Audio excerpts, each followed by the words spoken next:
ஒரு பக்கம் இப்போ ரோஹிணிக்கு பெரிய ஆப்பு ஒன்று காத்துட்ருக்கு அப்படிங்கிறது மட்டும் தெளிவாக தெரியுது. ஆனால் நம்மளும் பல நாளாக அதுக்கு வெயிட் பண்ணிருக்கோமே தவிர 500 எபிசோட தாண்டியாச்சு இன்னும் அது நடக்க மட்டும் இல்லை. ஆனால் என்ன ஒன்று, ரோஹிணி இப்போ முழு வில்லியாக மாறிட்டாங்கங்கிறது தெரியுது.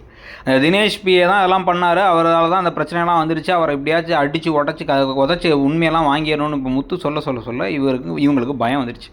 அப்போ ஜெயிலுக்கு அனுப்புனது கூட சிட்டி கிடையாதுன்னு தெரிஞ்சதுக்கப்புறமா இவங்க இப்போ எப்படியாச்சும் நான் தானே காப்பாற்றிக்கணும்னு எந்திரிக்க உடனே வந்து போலீஸ்ட்டை போயிடலான்னு பேசிகிட்டு இருக்கும்போது அதெல்லாம் வேணாம் தேவையில்லாத பிரச்சனை, இனிமே வந்தால் பார்த்துக்கலாம்னு இவங்க பேசும்போதே எல்லாத்துக்கும் சந்தேகம் வந்திருக்கணும். ஆனால் முத்துக்கு மட்டும் தான் சந்தேகம் வருது, மற்றவங்களுக்குலாம் சந்தேகம் வரல. இதுக்கு நல்ல ஸ்ருதியும் ரவியும் ஜாலியாக வந்து பைக்கில் வந்துட்டு இருக்காங்க. பைக்கில் வந்துட்டு இருக்கும் பொழுதே வந்து நீத்து கார் பிரேக் டவுன்ட்டு இவங்க கூட ட்ரிபிள்ஸ் ஏறிக்கிறாங்க.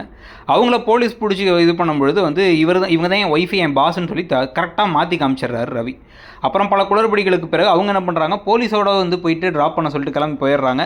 இவங்க வந்து ஸ்ருதி திட்டிகிட்டே இருக்காங்க, 500 ரூபா ஃபைன் கட்ட வச்சிட்டா அவன்ட்டு. ஸோ இதெல்லாம் நடந்து முடிஞ்சதுக்கப்புறம் தான் வீட்டில் மொட்டை மாடியில் என்னென்ன சமையல் வேலைலாம் செய்ய போகிறோம் அப்படின்னு வந்து பேசிக்கிட்டு இருந்தா, வீட்டில் தான் எல்லா வேலையும் செய்கிறதுக்கு மீனான ஒருத்தி இருக்காளேங்கிறாங்க அப்படிங்கிறாரு மனோஜ். கடும் கோவமாயிட்டார் முத்து. ஆனால் மீனா அந்த மாதிரி தான் நடந்துகிட்டு இருக்காங்க, எல்லா வேலையும் நானே செய்வேன்ட்டு. அப்புறம் மாற்றி வம்பளுத்துக்கிட்டு என்ன வேலை செய்கிறது அப்படின்னு சொல்லலாம் பேச, ரவி நான் சமைக்க ஹெல்ப் பண்ணுறாங்கிறாரு.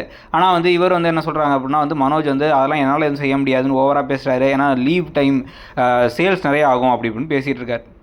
இதுக்கு நடுவில் கீழே ஸ்ருதியும் மீனாவும் என்னென்ன சமைக்கிறீங்கலாம் பேசிகிட்டு இருக்க, மீனா வந்து ஸ்ருதிக்கு பிடிச்சதெல்லாம் கணக்கில் எடுத்துகிட்டு இருக்காங்க. ஆனால் கொஞ்சம் ஒரு மாதிரி ரூடாகவே ஏன் மீனா பேசினாங்கன்னா அங்கே ரோஹிணி இருக்காங்கன்ட்டு. ஆனால் ரோஹிணி இருக்காங்கிறத மறந்து ஸ்ருதி ஜாலியாக பேசிகிட்டு இருக்கும் பொழுதே வந்து டக்குன்னு என்ன ஆகிடுது அப்படின்னா வந்து நீங்கள் எடுப்பே பேச மாட்டீங்களே, எப்படி பேசுகிறீங்கன்னா, ஓ அது அப்போ சும்மா சண்டை போட்டோம், இப்போ வந்து சாப்பாடுங்கனால சரியாயிட்டோம், இப்போ திருப்பி சண்டை போட்டோம் அப்படின்னு சண்டை போட்டு போயிடுறாங்க. ஆனால் ரோஹிணிக்கு டவுட் வந்துருச்சு.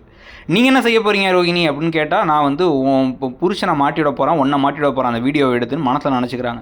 ஸோ அந்தளவுக்கு முழுசாக வில்லியாக மாறிட்டாங்க ரோஹிணிங்கிறத பார்க்க முடியுது. அவங்க வந்து இப்போ வந்து எந்த பாவமும் பார்க்காம தன்னை காப்பாற்றிக்கிறதுக்காக வீடியோவை ரிலீஸ் பண்ணி தினேஷ் அடி வாங்க வைக்கணும், சிட்டி தான் தன்னை காப்பாற்றணும்னு முடிவு பண்ணிட்டாங்க. நடக்கும்னு நினைக்கிறீங்களா, இல்லை ரோஹிணி இந்த ஒரு பெரிய சிக்கலில் சிக்கி அவங்க மாட்டிப்பாங்கன்னு நினைக்கிறீங்களா?